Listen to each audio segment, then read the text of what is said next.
it was like to go hungry or to go get thirsty, but to have God ultimately provide everything that they needed. These were the kids who've been wearing the same clothes on their back as they travel through the dusty sand of the desert. Their minds are filled with all kinds of memories of what they've just gone through. And if they're not careful, they could build a memorial celebrating the wrong thing. Okay, let me bring it closer to home. Far too many of us are captive to the negative memories that we have within us. The experiences of failure and setback that we have encountered over our journey have left a burning mark on our minds. We remember vigorously the heartbreak and sorrow that we have experienced at the hands of others. And if we're not careful, sometimes we begin to build our memorials based on the bitterness born out of our own past. Still struggling with the mistakes that we made decades ago. Still mad at folk who hurt us decades ago. Still struggling through words that, you ain't have to say amen, I know it's right.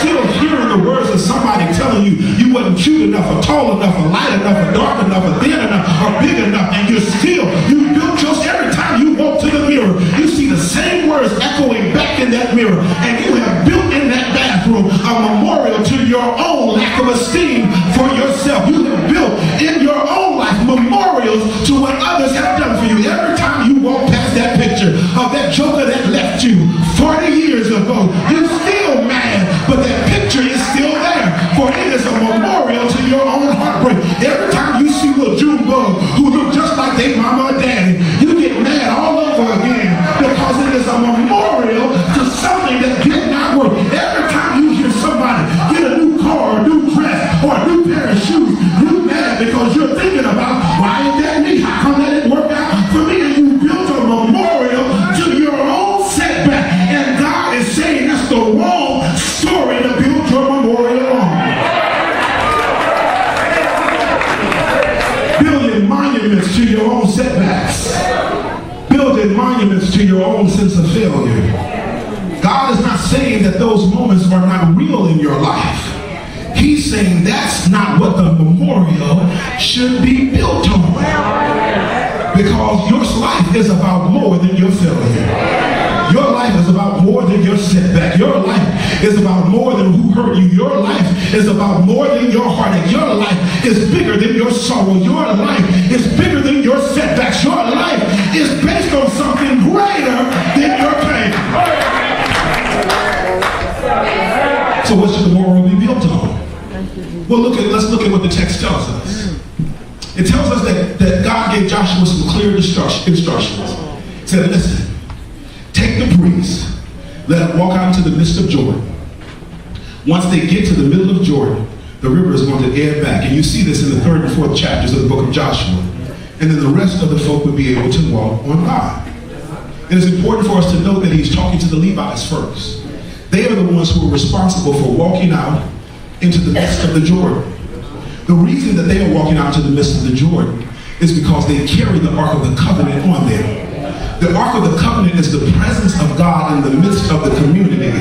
It is the commandments and the manna and the representation of God's presence in their midst. And so it is important that they walk out because they're carrying God with them. Now, let me say two things. The first of which is, far too often when we read the Old Testament and we hear Levites or priests, we think they're talking about someone else. But what we must remember is that because of the work of Calvary, we are now the royal priesthood. We are now the holy nation. So every time you hear them talk about the Levites, you can put your name into the sentence. So I would suggest you go back to Joshua and say that Joshua told me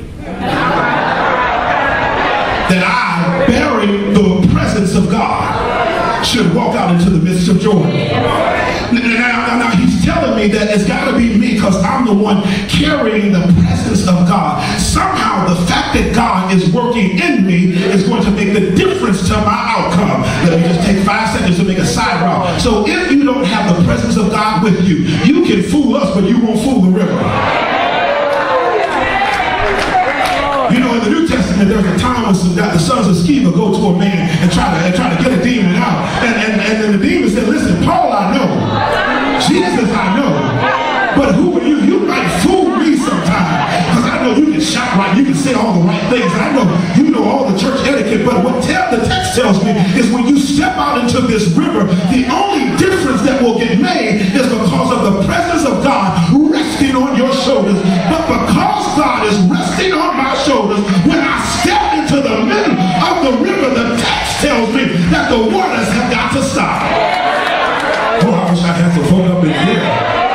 and understood just because God's Spirit is resting on, because I'm carrying the Word of God on my